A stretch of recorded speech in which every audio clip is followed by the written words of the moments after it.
नमस्कार दोस्तों, आज हम आए दिल्ली के करोल बाग और दिल्ली के करोल बाग में गौ माता सेवा ट्रस्ट की ओर से एक भव्य आयोजन किया जा रहा है। यह आयोजन क्या है और इस आयोजन का लक्ष्य क्या है, वो दोनों चीज़ें हम बताएंगे। और वैसे आपको थोड़ा सा मैं जानकारी देना भी चाहूँगा कि जैसे कि आपको नाम से ही पता चल रहा है, गौ माता सेवा ट्रस्ट, ये गौ रक्षा को लेकर एक ट्रस्ट बनाया गया है, जिसके अंदर जैसे आपने देखा हुआ दिल्ली की सड़कों पर आए दिन गायें कूड़े खत्तों में घूमती हुई नजर आती हैं और कूड़ा खाती हुई दिखती हैं। अधिकतर गायें पॉलीथीन खाने की वजह से मारी जाती हैं। तो इन सब चीज़ों को रोकने के लिए गौ माता सेवा ट्रस्ट बनाया गया है। इस ट्रस्ट के पदाधिकारियों से भी हम आपकी मुलाकात करेंगे, सभी से मिलेंगे भी, इस ट्रस्ट का क्या उद्देश्य है वो भी जानने की कोशिश करेंगे। तो लगातार हमारे साथ बने रहे और ट्रस्ट के सभी लोगों से हम आपका मिलवाएंगे और सबसे बातचीत भी कराएंगे। ट्रस्ट क्या है और ट्रस्ट की क्या इनकी मंशा है, किन चीज़ों को लेकर ये ट्रस्ट का आयोजन किया गया है और क्या है आज का जो आयोजन है, वो सब चीज़ें आपको दिखाएंगे विस्तार के अंदर। तो बने रहिए हमारे साथ।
लवारिस गायों के लिए अपना उसका देखरेख के लिए, इसके लिए ये ट्रस्ट का किया गया है। अच्छा जैन साहब, मैं क्योंकि हम लोग दिल्ली में रहते हैं, दिल्ली में अक्सर ये देखा गया है कि बहुत सारे लवारिस गायें कूड़े खत्तों में पन्नियाँ पॉलीथीन खाती हैं और हजारों गायें इस वजह से मारी भी जाती हैं। तो इन चीज़ों की रोकथाम के लिए क्या करेगा ट्रस्ट? सर, इसलिए सरकार से हम लड़ाई लड़ रहे हैं, तो उसके लिए हम जगह लेके उसकी सेवा के लिए हम अपनी करेंगे। उसके लिए हम गोकुल धाम बना रहे हैं।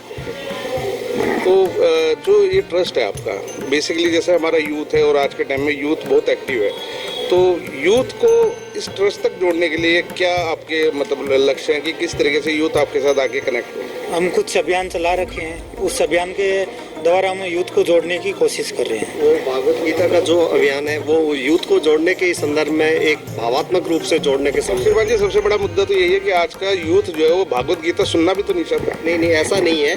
हम प्रतिदिन लगभग हर सप्ताह संडे को गौशाला जाते हैं, जिसमें काफ़ी लोग हमारे साथ यूथ जुड़े हैं और आगे भी ये कारवां बढ़ता ही जा रहा है। ऐसा नहीं है कि अगर हम उनको कन्वेंस करेंगे और जो इसका महत्व है, गौ माता का जो महत्व है, आज मैं आपको बता दूं, गौ माता हमारे लिए इसलिए इम्पोर्टेंट है। आज किसी भी प्राणी का दूध आज संपूर्ण आहार नहीं कहा जाता। सिर्फ एक गौ माता है जिसका दूध को हम संपूर्ण आहार कह सकते हैं। ओनली विटामिन सी के अलावा मिनरल्स, प्रोटीन और सब चीज़ इस दूध के अंदर, गौ माता के दूध के अंदर है।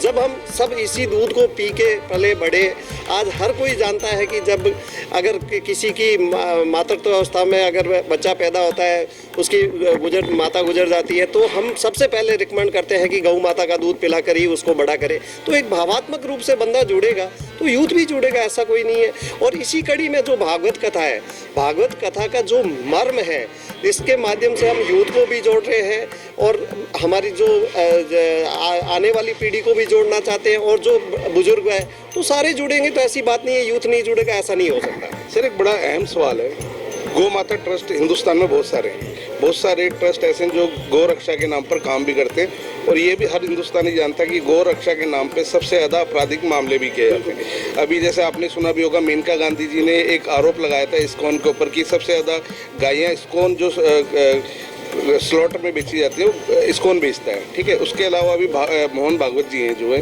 उन्होंने भी एक ये मुद्दा उठाया था, अभी 2-3 दिन पहले की बात है, कि बांग्लादेश वगैरह में भी जितनी भी गायें जाती हैं वो हिंदुस्तान से जा रही हैं और गौ रक्षा ट्रस्ट के लोग ही ऐसे बेच रहे हैं। इसके बारे में क्या कहना चाहिए? ये बड़ा गंभीर मुद्दा है जी। देखिए, सबसे पहले जो हमारे आदरणीय श्री मोहन भागवत जी ने बयान दिया था कि गौ सेवा ट्रस्ट के माध्यम से जा रही है, तो मैं समझता हूं कि उस बयान को शायद देश ने गलत लिया, क्योंकि जहां पर सेवा होगी, या फिर ये कहिए राम राज्य में भी विभीषण था और कृष्ण नगरी में भी उपजा थी, है ना। तो मोहन भागवत जी का कहने का तात्पर्य ये था कि देशवासियों को समझना होगा कि सही गौशाला कौन सी है और गाय का दुष्कर्म करने वाली गौशाला कौन सी है, और उस दुष्कर्म करने वाली गौशाला को पहचाने और ऐसी गौशालाओं को समर्थन ना करें, ऐसी गौशालाओं को फंड डोनेशन ना दे जो गाय के लिए डोनेशन आपसे लेके गाय को बाहर जाकर बेचती है। मैं ऐसा समझता हूं, मोहन भागवत जी का अभिप्राय ये था। क्यों? क्योंकि आदरणीय श्री नरेंद्र मोदी जी, आदरणीय श्री योगी जी, या ये कहूं कि पूरी सरकार, देखिए आप अभी बात नहीं करी आपने यूथ को जोड़ने की, जैसे कि हमारे धर्मेंद्र भाई ने भी बताया कि यूथ को हम कैसे जोड़े। आज आप कोई भी आसपास का धाम उठाइए, चाहे खाटू धाम है, खाटू जी है, बाके बिहारी जी है, हरिद्वार है, कोई भी उठाए, मैं समझता हूँ सबसे ज़्यादा यूथ है वहाँ पे। आज जब हम जाते रहते हैं 15 दिन में एक बार, जैन साहब तीर्थ में सबको ले जाते हैं, हम सब धर्म भाई जी, गोपाल जी सब जाते हैं, तो वहाँ पे हमें शायद सबसे ज़्यादा यूथ दिखता है। आज छुट्टी लेके जा रहा है यूथ, क्योंकि यूथ आज गोवा नहीं जाना चाह रहा। आज यूथ को समझ में आ रहा है कि गोवा में क्या है, कुछ नहीं है। जो हमारे दिल्ली के आसपास, मैं समझ 3 से 4 किलोमीटर एरिया में, 3 से 4 घंटे के ड्राइव में हम इन जगहों पर पहुंच जाते हैं। तो यूथ को समझ में आ रहा है बात, और देश एक ऐसी सोच, एक ऐसी हिंदू सोच की तरफ जा रहा है, इतनी तेजी से जा रहा है जो शायद हमने कभी कल्पना नहीं की थी कि यूथ इस तरह से अपने धर्म को, हिंदू संस्कृति को पहचानेगा। मेरी फिर से भारत सरकार से, हमारे गवर्नमेंट से, हमारे प्रशासन से अपील है कि इस गौ माता को हत्या होने से रोकने के लिए हमारी गौ माता सेवा ट्रस्ट के सानिध्य में एक भूमि का जो है दान दिलवाया जाए, हमें भूमि मुहैया करवाई जाए, जिसपे हम गौलोक धाम का निर्माण कर सकें, लोगों को रोजगार भी मिलेगा और गाय सुरक्षित महसूस करेगी। और इसमें आप सभी मीडिया भाई जो मेरी बात को देश तक और सरकार तक पहुंचा रहे हैं, मैं एक बार फिर से आप सबका धन्यवाद करता हूं। सर, हिंदुस्तान की जितनी भी जनता जो हमारे चैनल के माध्यम से आपको देख रही है, उनके लिए क्या संदेश रहेगा और किस तरीके से लोग आपके ट्रस्ट के साथ जुड़ सकते हैं? जी, हमारी ट्रस्ट गौ माता सेवा ट्रस्ट श्री राम वाटिका अजमल खां पार्क करोल बाग में 15 दिसंबर से 23 दिसंबर 2023 9 दिन का श्री राम कथा, श्रीमद् भागवत कथा एवं संतों का महाकुंभ करने जा रही है। मेरी आप सभी से अपील है, तन मन धन और समय देकर इस महायज्ञ में अपनी आहुति दे, अपना योगदान दे, और इस महायज्ञ को संपूर्ण पूर्ण कराने के निमित्त बने। आप आएं, इस कथा को श्रवण करें और अपने बच्चों में संस्कार डालें। देखिए, अगर मैं ये सोचूं कि मैं श्रीमद् भागवत कथा करवाना चाहता हूँ या राम कथा करवाना चाहता हूँ, यज्ञ करवाना चाहता हूँ, तो शायद मैं नहीं करवा सकता। लेकिन श्रीमद् भागवत कथा का एक सार है कि अगर कहीं भी भागवत कथा हो रही है और मैं अपनी कमाई का अंशदान उसमें कर दूं, तो वो भागवत कथा का फल उतना ही मुझे मिलेगा जितना करवाने वाले को मिलेगा। गौ माता सेवा ट्रस्ट, जब हमारी धर्मेंद्र भाई है, प्रवीण जी है, जैन साहब हैं, गोपाल जी हैं, हमारी जब बात हुई कि इतना बड़ा आयोजन कराने, तो ये बात हुई हम सब करवा लेंगे मिलके। तो फिर हम सब पदाधिकारियों ने सोचा कि इसमें हमें अहंकार की भावना आ जाएगी, हमें अहम आ जाएगा, ये मेरी है, ये प्रोग्राम हमारा नहीं। ये प्रोग्राम हमने अपने भाइयों को, अपने धर्म को, अपने हिंदुओं को समर्पित किया, ये हमारा नहीं है। हम सेवक हैं, हमारी गौ माता सेवा ट्रस्ट के सभी पदाधिकारी आप सबके सेवक हैं, गौ माता के सेवक हैं। और ये प्रोग्राम, ये आयोजन, ये महायज्ञ आप सबके लिए है। हमारे यहाँ एक सबसे बड़ा वीआईपी अगर कोई है तो वो आम इंसान है, वो आम मेरी बूढ़ी माता है जो इस आयोजन को देखने आ रही है, वो एक छोटा सा बच्चा है जो इस छोटी उम्र में इस आयोजन को सुनने आ रहा है। मैं दिल की गहराइयों से उन सबका एक आयोजन में आए हुए हैं और हमारे साथ दिल्ली की शान बैठे हुए हैं। दिल्ली की शान ये, जैसा कि सभी को पता है कि हिंदुस्तान में दिल्ली की दो चीज़ें सबसे ज़्यादा फेमस है, एक इंडिया गेट और दूसरा हनुमान जी की प्रतिमा पूरे हिंदुस्तान क्या पूरे विश्व में प्रसिद्ध है, और कोई ऐसा व्यक्ति नहीं है जिसने मेट्रो के साथ हनुमान जी की प्रतिमाओं को ना देखा हो। उसी हनुमान मंदिर के महंत जी हमारे साथ मौजूद हैं। महंत जी, सबसे पहले तो हमारे चैनल में बहुत बहुत स्वागत है आपका। बहुत बहुत बधाई आपके चैनल को। महंत जी, आज जो गौ माता सेवा ट्रस्ट का जो आज आयोजन है, इसके बारे में क्या कहना है? ये गौ माता ट्रस्ट का जो आयोजन है, ये बहुत सुखद और बहुत अच्छी बात है कि हमारे नौजवान लोग गौ माता की सेवा करने के लिए आगे आ रहे हैं। मेरा कहना है कि इस तरीके से नौजवान, हमारी पीढ़ी इस तरीके से आगे आएगी तो गौ माता का संरक्षण भी होगा, सुधार भी होगा और गौ माता का सत्कार। अच्छा महंत जी, एक ऐसा सवाल है जो आज के यूथ के लिए भी, जैसे आपने आज की यूथ की बात करी, तो जैसे अक्सर आजकल देखा जा रहा है जो हमारा यूथ, खासतौर से लड़कियां जब मंदिर में जाती हैं तो ये देखा गया कि स्कर्ट में और टी-शर्टों में, इवन की बड़े ही ऐसे कपड़े पहन के मंदिर में जाते हैं, जो मुझे लगता है कि ये कहीं ना कहीं गलत है। क्योंकि जैसा आपने देखा होगा कि जब लड़कियाँ मंदिर गुरुद्वारे में जाती हैं तो वहाँ बाकायदा ये जरूरी होता है कि उनको सर पर चुन्नी होना चाहिए, पर हमारे यहाँ मंदिरों में ऐसा नहीं देखा जाता। वैसे मंदिरों में ऐसा होना चाहिए कि सभ्य वस्त्र पहनकर जरूर आए। आज मंदिर में देखा जा रहा है कि बहुत सारी बहनें हमारी ऐसे वस्त्र पहन के आती हैं जो किसी तरीके से देखने लायक नहीं होता।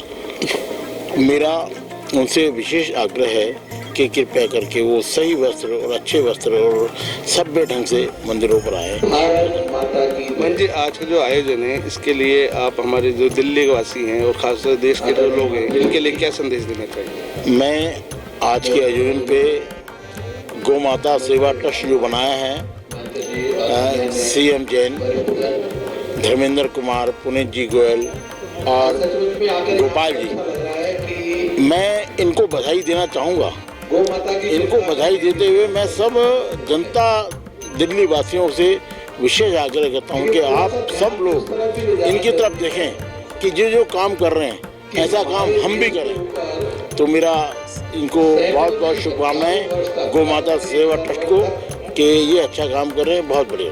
अच्छा, आज का जो यूथ है थोड़ा सा धर्म की चीज़ों से बहुत पीछे होता जा रहा है, तो किस तरीके से आज धर्म के, खासतौर सनातन धर्म से जोड़ा जा सकता है?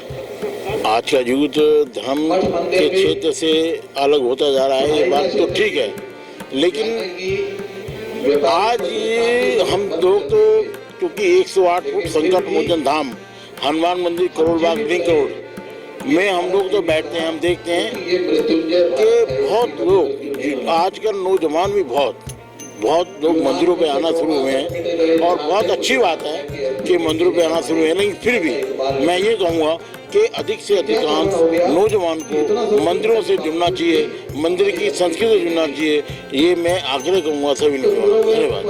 तो दोस्तों, ये थे हमारे साथ हनुमान मंदिर के महंत जी, और मैं ऐसा मानता हूँ कि जो महंत जी ने जो बातें कही हैं, खासतौर हमारे यूथ के लिए जो बातें कही हैं, यूथ उसको समझेगा, सोचेगा और उसका पालन करेगा। दोस्तों, लगातार हमारे साथ बने रहें। आप देख रहे थे सच की रफ्तार। कैमरे में मेरे साथ है मुन्ना।